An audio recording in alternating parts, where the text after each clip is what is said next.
Pennsylvania to across the globe. It's time for the Steelers All-Star Show.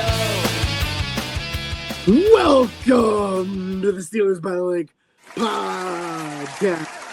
My name is James Strong, joined once again by all my co-hosts, Cody Tanner, Nick Pretzel, and Jill from Ohio. Folks, how are you doing on this chilly Saturday morning? James, I am all bundled up. It is chilly. I'm wearing the Steelers sock hat. I've got the Steelers blanket on my legs. It's a chilly morning, but it's an exciting morning to talk about Cincinnati, Pittsburgh, AFC North football. Jill, how are you doing this morning? Gonna need some energy. That time? Are we doing it? Are we doing it now? Dang. Wow, Cody. Sorry, man. I don't want you to. Oh, man. Do you got the sherbet one? That's my favorite. Yep, that's it. I can't find it anywhere. My coffee is being delivered shortly. I'm not as fancy as you guys with the Alanis this morning and the energy drinks and stuff. Listen, I swapped over to Monster this time around. Monster. We got the Rio Punch. We're not sponsored, but if you would like to sponsor us. But if you want to Monster, yeah. But I'm good this morning. My parents are coming in to visit, so I'm excited to see them. Shout out, Mom. You listen to every episode, so shout out to Mrs. from Ohio. I saw you. This is from Ohio. Cody, how you doing? I am doing fantastic. I feel like before the shows, we need to have the conversation of, hey, what order should we introduce ourselves today? Because I don't want to always be the first one to say hello. So, or like after James asks how we're doing, so I just shut up and watch you guys. And then somebody's eventually says, no, it's a fun time. I'm doing well. I have some life things happening, which is very exciting. I apologize again for not being on the shows more recently. That will hopefully not happen again. I don't think it will need to happen again. But it's getting to the busy season for James and I with work. And so it's been a time for sure. James, how are you, my friend? I'm doing excellent. I got out of bed right when my alarm went off for this morning. So I already made a pizza omelet for myself. Pepperoni sauce and matzah all up in there. Ooh. Got the dogs all squared away, so they should be sleeping by now. We got the energy drink in hand. I get to talk to you wonderful folks about the Steelers. It's a great morning, man. Good. It is. It is a great morning. We're obviously going to preview the Cincinnati game. We're going to go over all the things that you need to know before you watch the game, and then we'll talk about the depth chart, the injuries, the keys to success, and our score predictions. But you know where you need to go to watch the game. There's one place you should be at, and we're going to tell you all about it. It is called and I mean the capital THE Edinburgh Hotel Bar. Supporters of the Steelers by the Lake podcast include the Edinburgh Hotel Bar, serving a variety of lunch and dinner items every day from their location at 100 Meadville Street in downtown Edinburgh. Information is available at 814-734-5103 or online at edinburghhotelbar.com. The Edinburgh Hotel Bar, where you had me at hotel. Almost went there last night for dinner, but then just change of plans. But gotta love going there. Probably be there for Sunday for the game. Not gonna lie, Nick, I don't know what you're doing, but it'll be a good time. Yeah, you'll usually catch me there on the primetime games because my TV gets very limited channels. I don't have many streaming services, so usually I'm out there watching the game for those. So there's a high likelihood that if it's a primetime game, you'll find me at the hotel.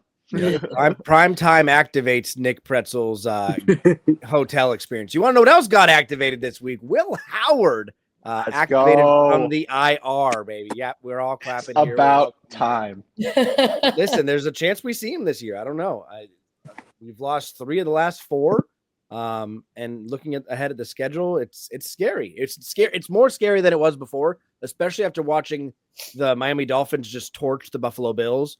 Like that was one of the games, one of the few ones left that I was like, okay, guaranteed win. Now I'm like, I'm confused. I feel like I got Tua and I don't know what's happening anymore. So wait and see what's going on there. But excited to see Will Howard come back. And they also waived Trey Sermon to make room for him. So he is officially back. And Steelers also went ahead and signed Asante Samuel Jr. This is something that James kind of has been talking about for a while. James, Nick, and all of us excited for that signing to the practice squad. and then they released the safety Derek Forrest in place of that. And then they also went and signed Trey Sermon to the practice squad. So boom, boom, boom, all moves. Went away, came back. Good to That's see how the Trey Sermon back. squad works. Yeah, Yeah, well, it's good. It's good to see him back too, though, because he was a real contributor for us on special teams. So good to see him come back. But absolutely. now he can't be elevated again. So if he, I don't believe, right, like that was his third elevation. So if we see him again on the 53, they'd have to sign him to the 53. So Now the Will Howard thing, that's pretty doggone exciting. But for those of you thinking that Pittsburgh is going to start playing him more if Pittsburgh plays poorly, you're wrong. That's not the way this is going to go. They're going to hang on till the very last week to try to get into the playoffs and make a push. So if you want to see Will Howard, it's time to start cheering for the Steelers to do well, not cheering for them to do poorly, because you will not see him unless they're down by like 4 touchdowns and Aaron Rodgers get hurt. He's not getting on the field otherwise. So the only way this is happening is getting up by multiple touchdowns with very little time left in a game. We've seen Mason Rudolph come in for a series already. So it is possible if Pittsburgh gets up. So we need to see this offense really on all 4 cylinders. And I'm more excited about Asante Samuel, let's be honest. Like, this kid's only been out of college ball for a couple of years. He's a former second-round pick. He's only 5'10", 181 pounds, so he's not a huge dude, but he did run a 4.4, 140, and he's like an elite man corner kind of guy. So now you have Asante Samuel Jr. that if he can return to form, and he's coming from a serious injury. right. He almost retired from football. He had spinal fusion surgery, but the doctor that performed the surgery is one of the Steelers' doctors. So they know everything as far as what the dangers are, how the surgery went, exactly what was done, to what extent any kind of damage or permanent risk or temporary risk or all that is, which is why they signed him before he even came in. Like, he was supposed to come in Wednesday for his interview. They signed him on Tuesday. He wasn't even in town yet. So that's a wonderful thing. And honestly, if you can get half of the potential of what he had coming out of college, you've got a really solid number 2 corner. So we've got not only James Pierre trending in the right direction big time, Eccles kind of up and down these days. One week he's great, next week he's not. Asante Samuel could be a really nice piece to this room, and I'm hoping he gets elevated and gets a chance to show a little bit versus the Bengals. Yeah. And then, so he was obviously signed, I believe, on Thursday or Wednesday. You said Tuesday. Tuesday, yeah. Listed Wednesday. And then we also lost Isaiah Hodgins. He was apparently on the practice squad, and then he was signed off to the Giants. I don't know if you saw that or not. Didn't see that, no. Oh, didn't that happen? Yes. Or I was going to say that was Thursday. Yes. That was Thursday. That was Thursday. Yeah. So I didn't see that either. That must have gone under the radar for some reason. But honestly, I'm not even familiar with him, so I'm not surprised. He's been in the league a little while. I don't think he was even on the 90-man roster this offseason. So no, I think we signed him from somewhere, but then the Giants signed him off our practice squad. So yeah, it was a practice squad signing and then a practice squad poaching kind of situation. Fun, isn't that fun? How that happens? You got cash in the back, so that's what matters. Let's. James is so happy about the Sebastian. We all are, but James. Oh, I know. His tinfoil hat theory was not a tinfoil hat theory anymore. I think that's what we should all. We're all going to pitch in for Christmas and get James a tinfoil hat. I will make him one right now. I got tinfoil. No, we got to make it look nice and Steelersy. I think so too. There's no circulation left on my head sometimes. Draw on it with a couple Sharpies and do the Steelers logo. You know, we'll get it done. I'll put this coaster on it. There you go. There you go. Make a little slot in the front and stick coaster in. We'll make it happen. We'll make it happen. Let's go ahead and break down injuries now for both teams. On the Pittsburgh Steelers side of the ball, so DK Metcalf was a non-injury related rest. He was limited on Friday. He'll obviously play. Scotty Miller, wide receiver dealing with that finger injury, was fully participated all week. He's going to play. James, I see you with the finger. Darius Slay with that concussion is already listed as out, but we did get to see limited participation in practice on Friday, which is a plus. That's good. We're going in the right direction there. Corey Trace Jr. dealing with the hamstring knee injury, already listed as questionable. Didn't participate all week, though, which is a concern. Yeah, he's out more than likely. Jabril Pepper, safety, dealing with the quadricep injury. Full participation all week. So exciting for that. He should be a go. Cole Holcomb dealing with that illness again. Very concerning at this point. I mean, every week it just gets more and more concerning, in my opinion. And he's already listed as out. And then Alex Highsmith listed as out with the pectoral issue. Isaac Siamalu listed as questionable with his pectoral issue, still working back from that.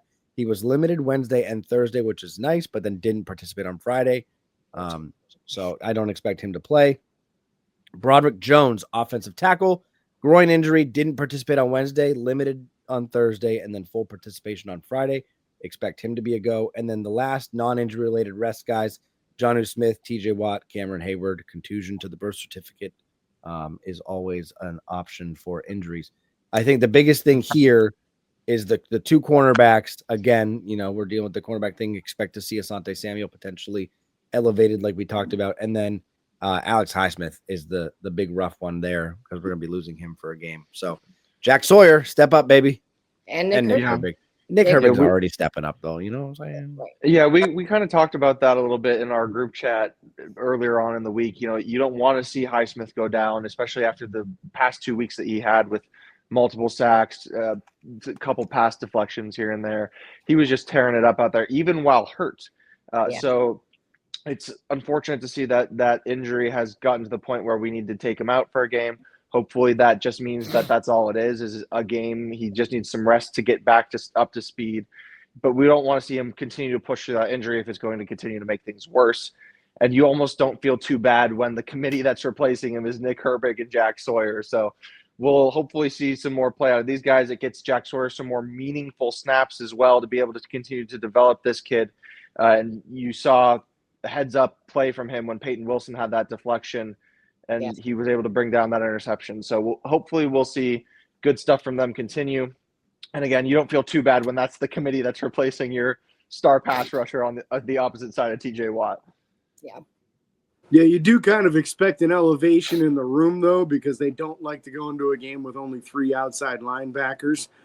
So I think we'll probably see an elevation of the Marvin Leal for the game, most likely. The Cole Holcomb thing is one of the most strange things I've ever seen.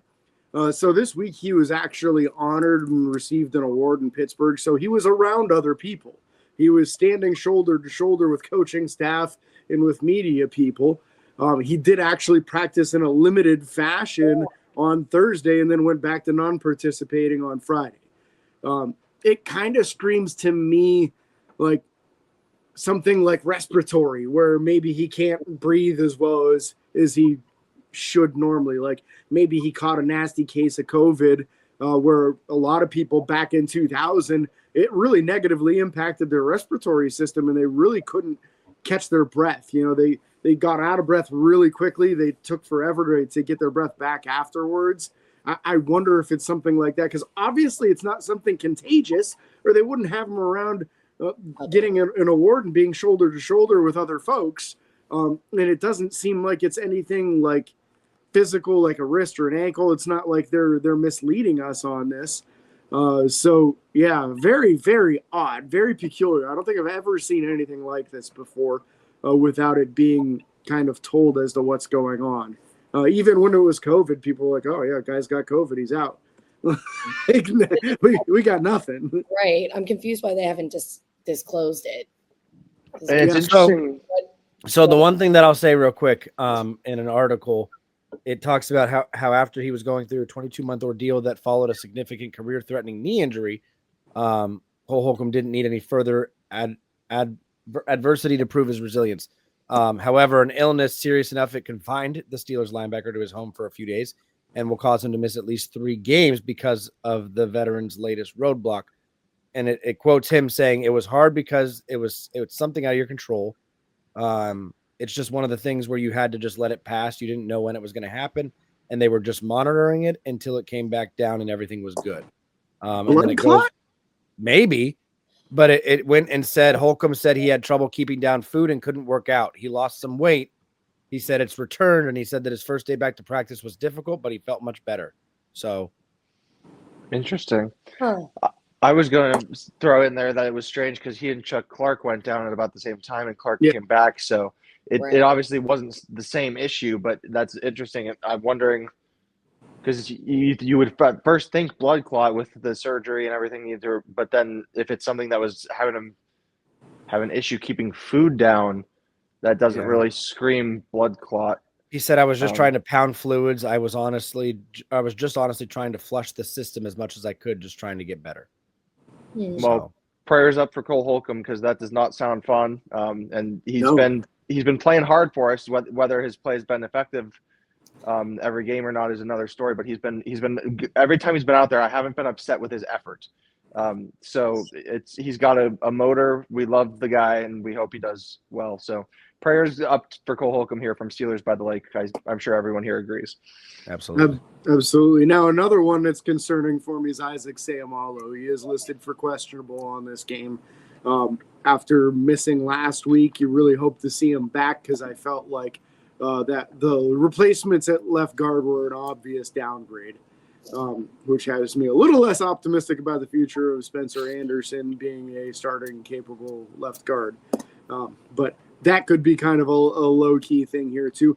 Not worried about the Darius Slay injury at all, because honestly, he was awful against the Bengals last time, and I don't think Pittsburgh was going to bench him.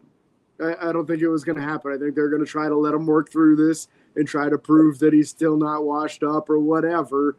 You're better off throwing Eccles and Pierre out there. I think those guys just athletically match up a lot better with what we're going to have to face versus this highly talented Bengals second or wide receiver room. And they're certainly going to have to if we continue to play this soft coverage on Jamar Chase and T. Higgins that we played last time. So we'll see what happens there. But, yeah, hopefully Slay recovers and maybe this little bonk to the head will return him to what he was previously because recently he hasn't been to big play Slay like we brought him in to be. So. Yeah, unless you guys have anything else, let's go over to the Cincinnati Bengals side on the injuries here. Looks like I'm getting the appropriate head nods. So the injury list with them starts with Joe Burrow. He actually got his 21-day window started. He will not be playing versus the Steelers, but is working his way back to try to make that late season push here. Wide receiver Jermaine Burton with an illness was a full participant, so he will go. Joe Flacco is dealing with an AC joint injury in his throwing shoulder. He was dealing with this last week and still played. So I expect him to play, although he was limited or did not participate all week long for the Bengals. He kind of went up and down on that. So he's not 100%. There is an injury there. You better get in there and make sure that he's fully aware of his injury and make sure you hit him every time it's legal to do so. Trey Hendrickson, their all-pro pass rusher, is out with this game. Hip/pelvis injury. He hasn't been participating all week. They already ruled him out. BJ Hill, the defensive tackle, got some rest days. That's not injury related. Guard Lucas Patrick with a calf was listed as limited in his participation and questionable for the game. Usually guys doing that will end up playing, but that does mean you've got a starting guard who's not 100%, which is a wonderful thing for both Cam Hayward and Keanu Benton, who Benton's been playing some of his best football the last few weeks. So that's a great opportunity for those guys. Running back Samaje Perine had an ankle injury and is listed as out. Samaje has been kind of a problem for us over the years, so kind of not disappointed to see him miss the game. He's a very thick, strong individual. First-round pick Shamar Stewart out with a knee injury. So that's their top two pass rushers will be missing this game. And then cornerback Marco Wilson has a hamstring injury. He was a full participant Friday, and it appears as though he will play in this game. So just injuries kind of all over the place for them, most specifically at the quarterback and pass rushing positions. Yeah. Big thing, obviously, the quarterback thing.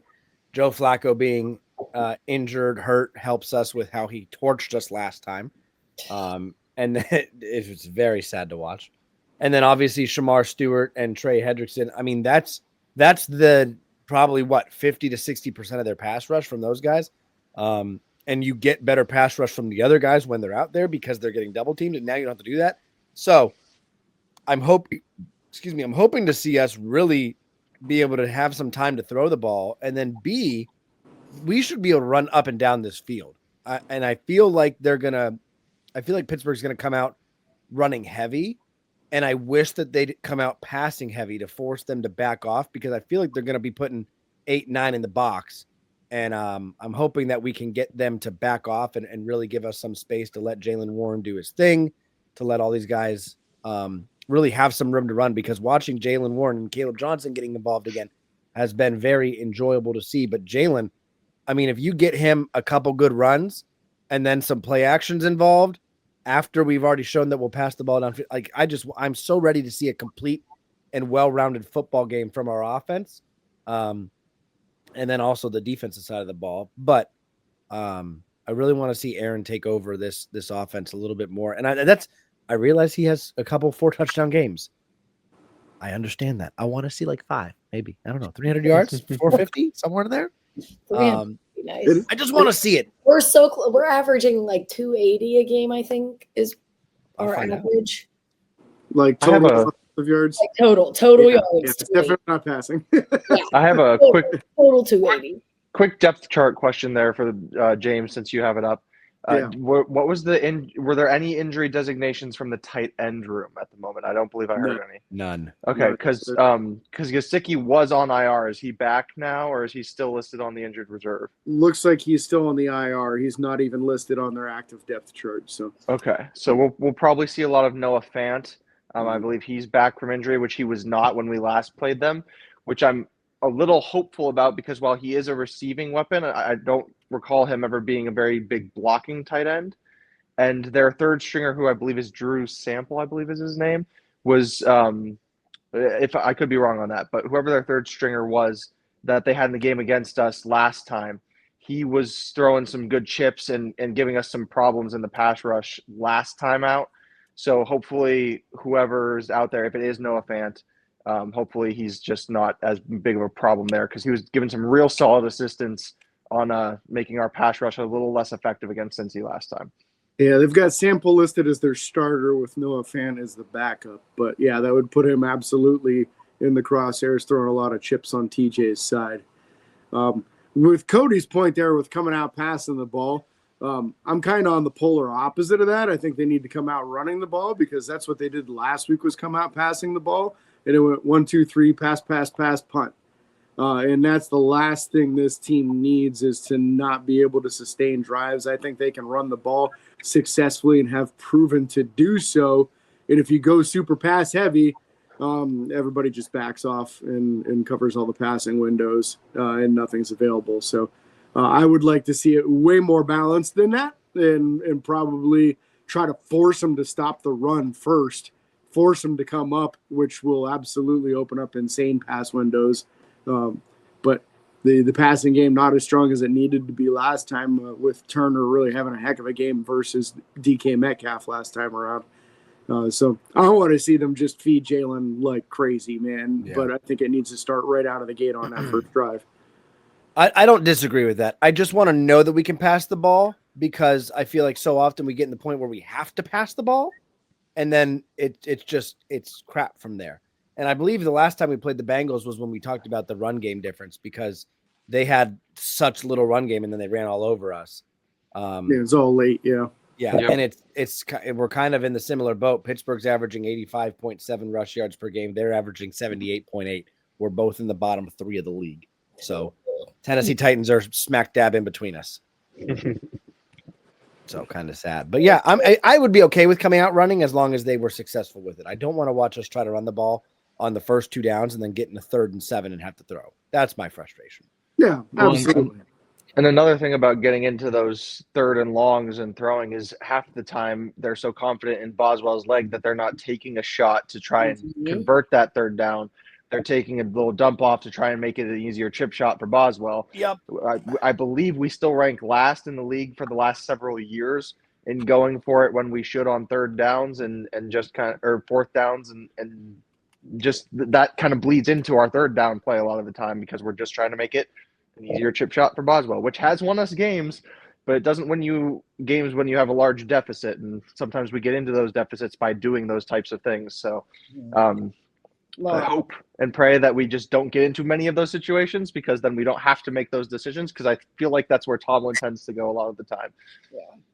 Well, and like that's not sustainable for a playoff push. Like, No. we have learned firsthand how that's not sustainable for a playoff push. So you need to take the risks. We need to be ahead of the chains and not behind the chains in this game. And even like with the fourth down, I feel like there's a shift in the NFL in general with like going for it on fourth down and not giving it up that quickly. It's more physical football, which is more fun to watch. But you think about the defense, that's another snap where they're on the field trying to prevent, that yardage. So Yeah, we're tied for 27th On going for it or what? on fourth on percentage of getting it. Okay. Yeah. We are still last in the going for it when we should. Yes. Oh, good. Yeah, good. Oh, that sounds lovely. Yeah, and it's tough, right? Because that was the big talk before last week, and then Tomlin goes for it on what was it, 4th and 3, 4th and 4, and then they throw that corner ball to DK, and it doesn't work out, and you get no points. Yep. So everybody's screaming, "Why isn't Tomlin going for it?" And he goes for it, and you end up with nothing. Yep. So you got to find a good balance here. Well, and make sure you're getting some points. And honestly, I like him going for it there though because honestly, that was more of a Darnell not getting his hands up situation than a bad call situation. If Darnell gets his hands up and catches that ball, it's 7 on the board, and it just was not. He wasn't ready for it when Aaron was coming in hot with it. So if we get better execution on a play call that's a good play call and a good analytical decision, then it doesn't look like a bad move. But because it ends up not getting, it just the hands didn't come up fast enough, and that's the sole That's reason. my frustration with that discussion. And James, I'm not gonna like come at you for it, but I want to talk about it just briefly. Then we got to talk depth chart and other things. We have the argument of okay, now we went for it and didn't get it. Like now what? But it's like I don't want that argument. I want we need to be no, because listen, I want the argument of it doesn't fit my narrative. No, Fire Tomlin. No, the problem successful teams in this NFL convert. They find the play, they make it work. That's the thing. Yes. That's the point. The New England Patriots, who have won, I think, 8 games in a row now for the first time since Tom Brady, convert 81%. Yeah, 8 that's games in a row. 81% of their fourth down conversion against us then, huh? Indianapolis 80.95%, Kansas City 80%, the Rams 73%, Chargers 73%, Detroit 72%. I mean, these are the top teams in the league, and their coaching staff knows how to make a play call, and their players, James, and their players can perform a play call, execute. That's my frustration. Is that's the success, and we're down here at 42.86%. I'm not frustrated that we don't convert. I'm frustrated that the combination of the coaching staff and the players can't come together and find something that works on 4th and 5 or less. If you need 5 yards, I want to know that our offense can do that. Like in a playoff or non-playoff or win or lose situation. It's just frustrating that time and time again, we rather than fight for the win, we fight for a few yards to let Boswell kick a game-winning field goal. When, especially in our own division, we know how often, I understand how often 3 games matter or 3 points matter, but let's go get 7. Let's stop relying on the 3 all the time. I love Boswell, Bos for president every single day of the week, twice on Sundays, maybe even 3 times on Monday. I don't know, but I just want to 5th on Thursdays. I would be okay. I would be okay with the argument of, we don't go for it often, but when we do, we convert. The frustrating part is we don't go for it often, and when we do, we don't convert.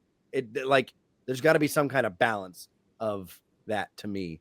But yeah, and I think you got to get yourself in better down and distance situations. And and set yourself up for success better. You know, like last week we get that 1 4th down opportunity and it's 50-50 ball to DK Metcalf in the corner. And when it's a 50-50 ball, that I don't like that on a 4th down. That's Nope. not what we should go with. And as we discussed on the wrap-up show on that very same play, Pat Fryermuth was over the middle, worked himself open on a slant where he could have easily converted the 1st down, possibly have even gotten into the end zone. So it's making the right read on the play. And then what Nick was talking about, the play to Darnell, which I believe was the week previous. Yeah, again, you've got Darnell on a very quick slant. He turns around, and before he gets his hands up, the ball is on his chest, and that's on Darnell for not getting his hands up, not turning himself around faster in that situation. So it's a lot of execution stuff, in my opinion, because on both of those plays, like if the ball gets into your chest and hits your chest, you did a bad job as a player. Like, you've got to catch that ball. It's inexcusable. You're a professional athlete. You should be able to catch that with one hand, let alone if it hits you in the chest. And then last week, it's the decision, right? Rodgers makes up his mind before that snap. I'm going to DK no matter what. DK's made a couple of these this year, and he has. Yeah, I want to say probably half of his touchdown catches this year are combat 50-50 balls in a corner of an end zone like that. So he's made a few of those catches. It's reasonable for Rodgers to believe that DK can make that play. He has made that play. But it's a better percentage throwing it inside the Pat Fryermuth. Yep. Yeah, and So that whole series. I share your frustration. The success level is not high enough, but I think they're setting themselves up for failure on 1st, 2nd, and 3rd down a lot of times to get into bad situations on 4th. Yeah, and I think that whole series to Darnell is a prime example of that, because they on the 3rd or it was, I believe it was 2nd and 3 to start off, because we had a nice run by Jalen Warren, I believe, and then we did an end around to DK. It was a jet sweep with DK. Which went is nowhere. Got to run it too. Exactly, got blown up at or behind the line. And so that keeps you... James, is that an execution thing or a coaching thing? That's a wrong decision coaching wise. That end around needs to go to Calvin Austin or I'm writing it in my notebook. Or somebody. James said coaches were bad. I said it that day when they ran that play. I said that's the wrong guy to run the end around to. Man. Well, and then the next two plays were passes to Darnell, and one of them was into double coverage, and it was hard for Darnell to come up with that. He got hit pretty hard. I'll give him that one. But then the second one is in his chest, and like James said, you got to, when the ball is in your chest, you got to come down with that. Mm-hmm. So it was a difficult thing to see, but I think the play call was right. It got Darnell open enough to get the ball in his chest to where he could catch it, and he just didn't do it. So, I mean, I don't hate the going for it. It's just those types of plays seem to make Tomlin not want to go for it because it didn't pan out the way he wanted it to. And it's frustrating when a guy like me, who is not this supposed great football mind, who's been, never had a losing season. He's this great football mind. He's a Hall of Fame coach, but I can see that would have worked if the execution had been better by the player. And it seems like Tomlin is afraid of doing it again because Darnell didn't catch that ball. And then Darnell had a better game later on. He just took a little bit of time to get going in that game. So it's like, it's incredibly frustrating because you see it there, you see it could work, you see that the analytics say you should do that more often, and you just proved that you could do it if you just get the experience of it too, to be like, hey, we can do this. Let's build that confidence. Let's have faith in our guys. Let's not let these mistakes get us down and prevent us from doing what we can do to win more games.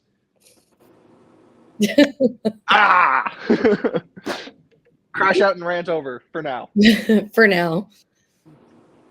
Yeah, I mean, I hope we don't have another crash out this week. Let's talk. Let's run over and talk depth chart real quick because we got to talk their team still. On the offensive side of the ball, the Bengals have Joe Flacco starting, Jake Browning backing him up. Obviously, Joe Flacco's probably going to play, but we got to make sure we hit him as much as we can, not to hurt him, but you don't want him to play good. You don't want him to, everything, all those things. Yeah, let him be yeah, don't let him be comfortable. Running back room, Chase Brown, with P. Ryan backing him up. P. Ryan's already listed as out, right? Or P. Ryan's out. Yep. Yeah. Okay. So then you got Taj Brooks backing him up. The wide receiver room is the scary part of this offense. Jamar Chase, T. Higgins, Andre. I don't remember how to pronounce his name. Yosavas. Yep. Sounds good. Jermaine Burton, which I thought he was a tight end, but whatever. Charlie Jones and Mitch Tinsley backing those guys up. Tight end room is Drew Sample, who we talked about earlier, Noah Fant. And then there's a committee behind them, probably guys that won't get much playing time. And then the offensive line, Orlando Brown Jr. on the left side tackle, Dylan Fairchild on the left guard, Ted Karras, the center, Jalen Rivers, the right guard, and Amarius Mims, the right tackle. The tackles are probably their strength of this team, and they're not that great. Yeah, it's big names, but not big production, right? Yes. That's 100% it. Is Orlando Brown Jr. They paid big money for him in the offseason. He has not been what they were hoping. Amarius Mims, former first-round pick, I believe, the year after Broderick Jones, and very similar to Broderick, where he's big, long, athletic, strong dude, technically unrefined.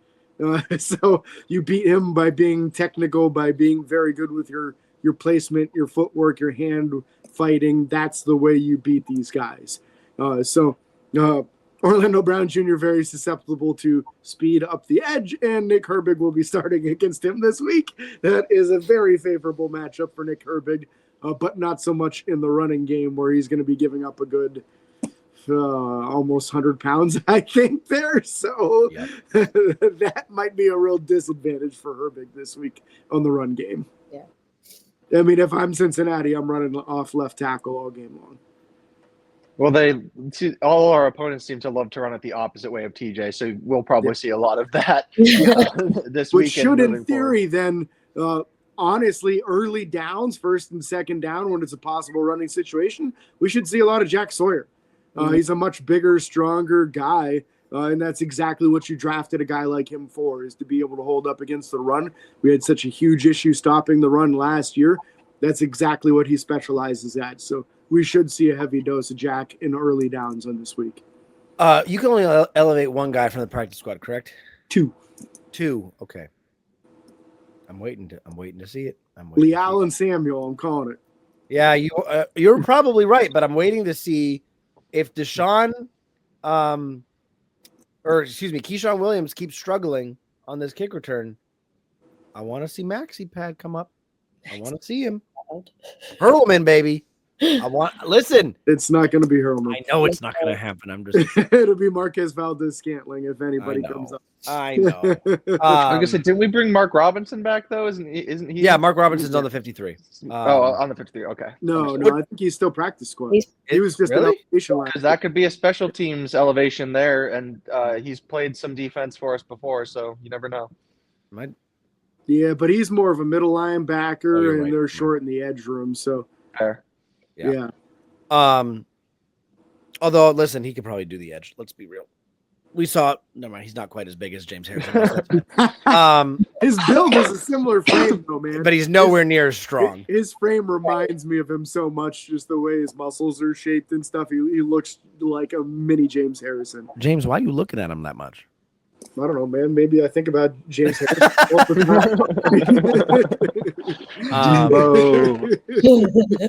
All right, it is time for keys to success. Not until we talk about their defense, Cody. And you're right.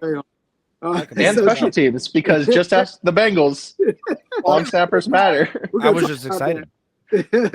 Defensive ends for the Cincinnati Bengals listed as Trey Hendrickson and Shamar Stewart, both out with injury, which leads us to Joseph Osai and Miles Murphy likely starting. Miles Murphy, a former first-round pick. Joseph Osai has had some success in the league. There's a lot of really high draft pick value in the Cincinnati Bengals pass rushing room with very minimal production. These guys going to get one more shot to prove themselves this week. At the defensive tackle position, TJ Slayton and BJ Hill, the starters, listed with Chris Jenkins backing them up. So again, a lot of pedigree going on the interior D-line as well. Linebackers, Barrett Carter and Demetrius Knight.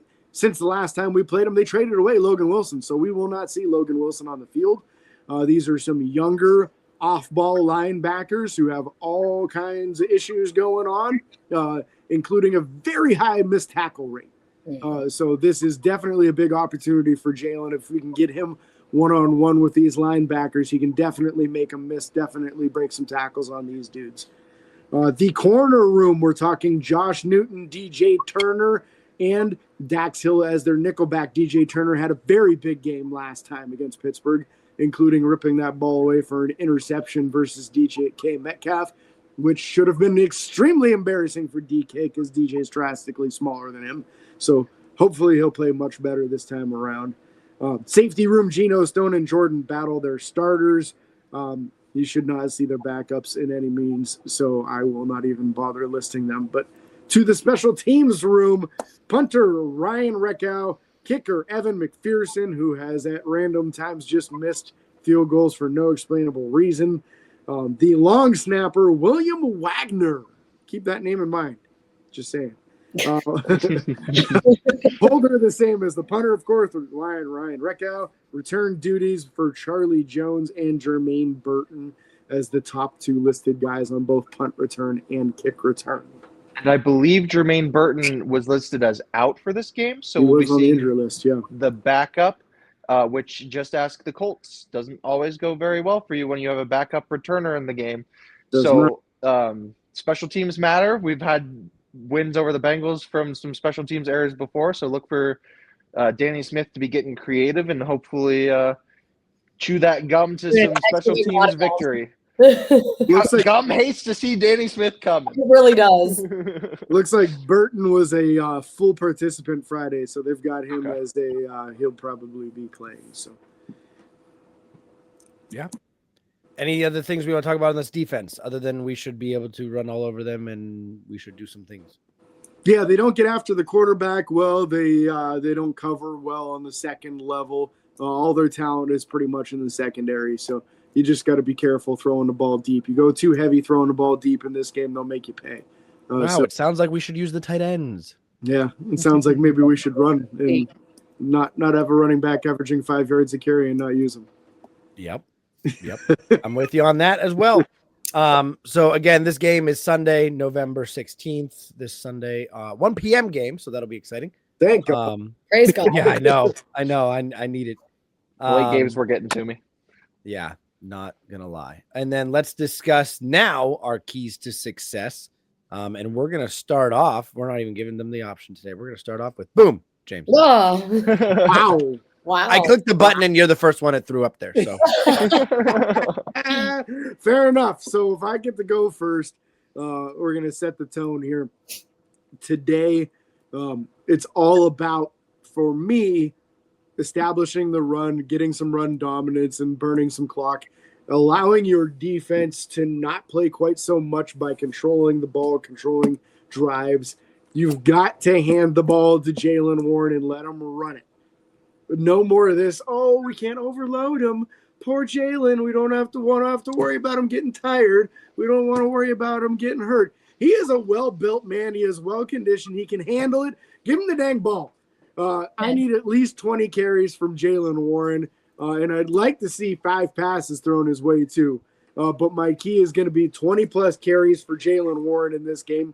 Let's grind the ball, run some clock, sustain some drives, because this kid can freaking run the ball, all right? And this is not a good run-stopping defense by any means. So let's expose him. Let's reestablish the run game in Pittsburgh, and it starts with Jalen Warren getting enough carries to make sense of paying him $5 million a year. I like it. I like it. Angry runner. Oh, I'm next. Wow. Wow.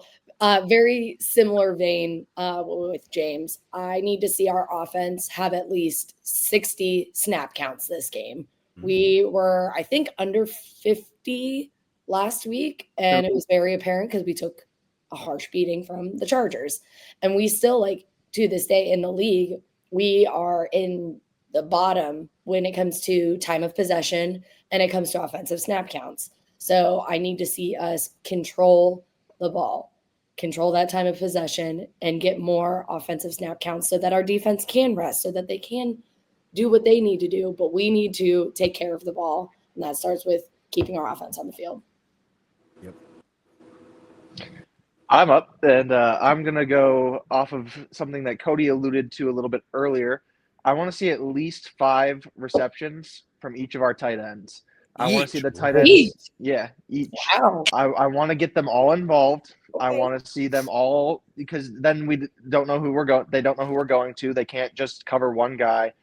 I want these tight ends are integral to this team, and as we alluded to, the secondary is where they can really kind of show up. So I want to see the tight ends get involved. I want to see them get involved early and often, and I want to see that production from these guys, because that's why we have them. We've got 3 really solid tight ends. We don't really at this point have a solid wide receiver too. So I want to see these tight ends get involved. That should free up DK a little bit more to make some bigger plays. So I want to see these tight ends show up and show out for us against this Bengals defense that I think we can really take advantage of by getting the tight ends involved. Clarification purposes. Not counting Connor Hayward. I know James was going to ask. He is a fullback in my eyes and not a very good one at that. So we will clarify that out the gate. Out the gate. Non-Connor. Got it.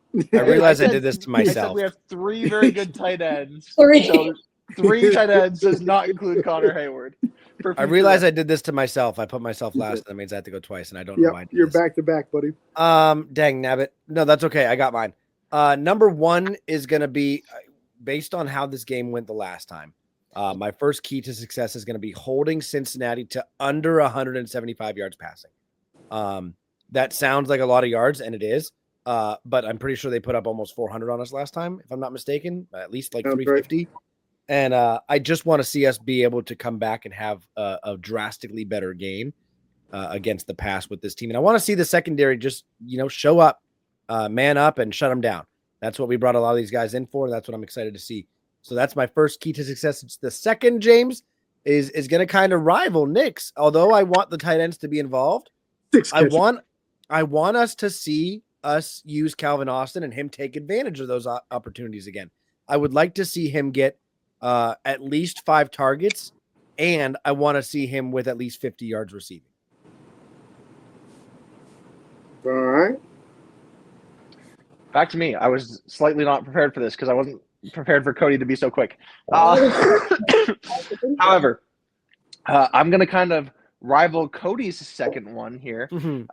I want to see Roman Wilson get at least 5 targets because Calvin Austin has not been showing up when he's been targeted recently. And I think that Roman has been a little more productive when he has been given the opportunity. So I want to see Roman Wilson get involved. I want to see him be able to have that opportunity to show what he can do, because right now what we've given him has been a little bit limited.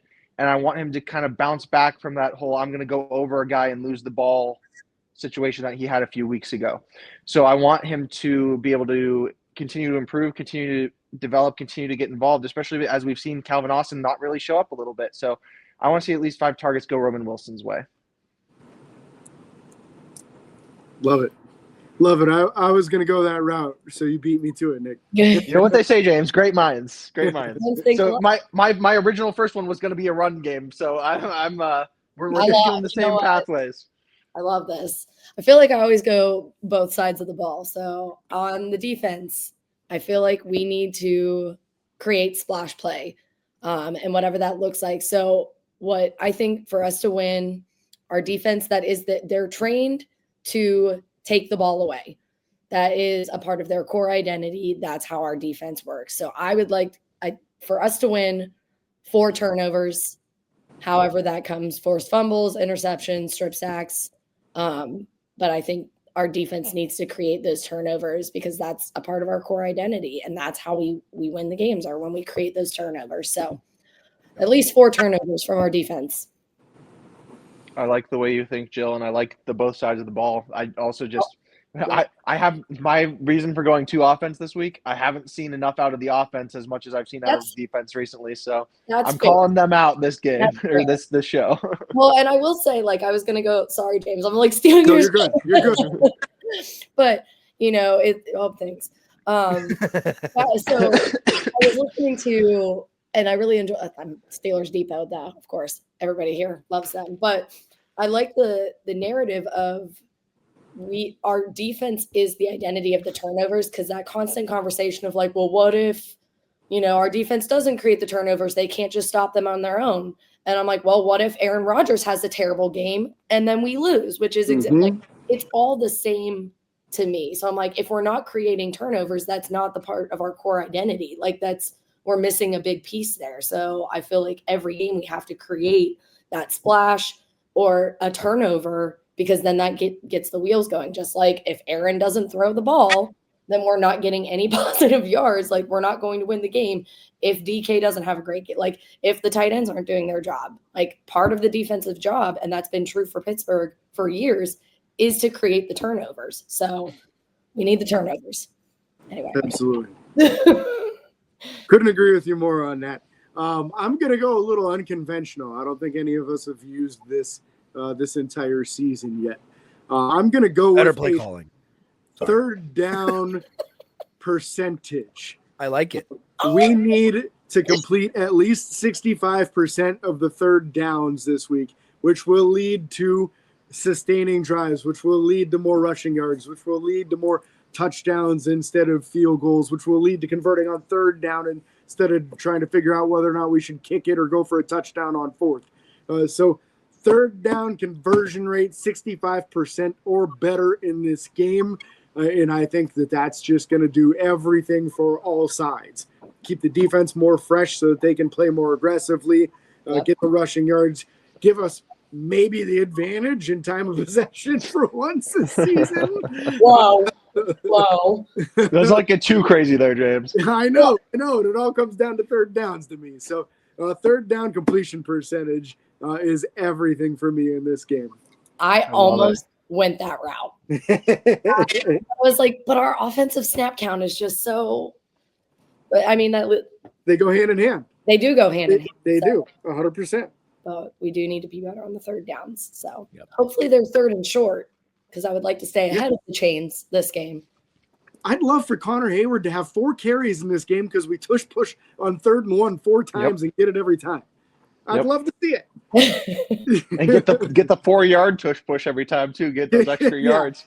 But not the 15-yard Josh Allen variety where you fumble at the end. I don't want that. No, we don't need any of those. Ready for some score predictions, guys. We're on to the score predictions time. About that time. We are. Whoa. Cody's got me going first on score. When I click the button, that's just what it does. When I click the button, that's just what it does. Fair enough. So as this show's gone on, as this week's gone on, I've kind of changed my mindset on this. If you would have asked me Tuesday or Wednesday, I was going to tell you the Bengals are winning this game, because until Pittsburgh proves they can beat them, I wasn't going to pick against them. I've changed my mind. I've changed my mind, and a lot of this has to do with how things are shaping up this week, and some of the moves Pittsburgh has made and how they've played the last couple of weeks, different from how they played the first time we played Cincinnati. When we played them the first time, tons of off-man coverage, soft stuff, single high safety. Now we're doing a lot of double high safeties. Now we got Jalen Ramsey playing safety, who's playing very well. We got Kyle Duggar back there playing very well. It's a completely different secondary, and that was the big issue last time. And Joe Flacco's not as healthy. So I think Pittsburgh puts up some points in this game. I am going to go with a score of 31-20 with Pittsburgh getting the W this week. And I think it's a big bounce back game for Pittsburgh, getting that offense rolling again, and the defense shutting down a very potent offense. I like it. Let's see who's going to go next. Looks like it's me. I like what you said there, James. I agree that it's going to be a much better game for us with the situation we've got now as opposed to where we were in the first matchup. We also no longer have the short week to worry about, which it seems to be Tomlin's kryptonite, especially when it's against a divisional opponent. So it's no longer a road game for us. It's a home game as well. And this Bengals team is even more banged up this time than they were the last time we played them. Now, we have our own couple of injuries to deal with, but we've also brought in some new pieces, moved some pieces around. And so I do believe we will have a bit more success than last time. I still think it's going to be a high-scoring game in this divisional matchup. So I'm going to go similar but different. I'm going 31-27 with Pittsburgh coming out on top. Still think it's going to be close. Still think it's going to be a high-scoring matchup. But I do see us coming out on top. It's like you guys didn't learn when we all have Pittsburgh winning, we lose, and then when we all have the other team winning, we win. So I didn't learn either. I'm gonna go ahead and say Pittsburgh is gonna win this game. And I don't think it's gonna be as high scoring as I would like. I'm gonna say it's probably gonna be a 23-17 victory. Interesting. I do think it's going to be a high scoring game. Oh. I was with James at the beginning of the week. I was like, I just have to go with the Bengals because then the Steelers will win because, that's what matters. It's right now. And what I wear, it's all going to impact the game. But the more I'm like, I just feel like it's a Steeler victory. So I am going 31-24 with the Steelers winning. I could be wrong, but wasn't it the last Bengals matchup where Jill got the score exactly correct? No, that was the Dublin game. Okay. 21, that'll never the Steelers winning, that'll never happen again. Or maybe it will. I don't know. I could be too. What a special game for that, though. Yeah. Well, and how much I love Ireland. I was like, yeah. That. Yeah. So I will say if we lose this game, these score predictions will be losses from me the rest of the year. Absolutely. Every single one of them. Every single one. Absolutely. 0 points. And honestly, with the opponents coming up, it's not outrageous to pick Pittsburgh to lose a number of these games because it's a very, very difficult part of the schedule coming up. And even Cincinnati should not be underestimated just because all of us are predicting Pittsburgh to win. They didn't look very good against Cincinnati the last time we played, and that was only 4 weeks ago. So should not be an easy victory by any means, even though we're all hoping to see it. Yeah. And hey, if you're listening on YouTube or watching on YouTube, go ahead and drop your score predictions and keys to success in the comments below. We'd love to give you a shout out if you're correct. If you're on TikTok, we also have a pre-show post up. So drop your or your score predictions and the keys to success there as well, and we'll give you a shout out if any of them tend to come true. Yeah. I mean, if you say Pittsburgh needs to not allow them to have a certain number of yards or something, and then they completely blow that out of the water and we lose, you were right. We should have done better. So we'll absolutely give you a shout out. Yeah, absolutely. We can't thank you guys enough for listening or watching. If you're on YouTube, don't forget to like and follow on Facebook, Twitter, Instagram, TikTok, and YouTube. Subscribe, ring the bell. It's free. Doesn't cost you a golly gosh darn thing. Don't forget the 5-star reviews on Apple Podcasts. Make James very happy. And until next time, this is your hosts, James, Cody, Nick, and Jill from Ohio, signing off. Peace.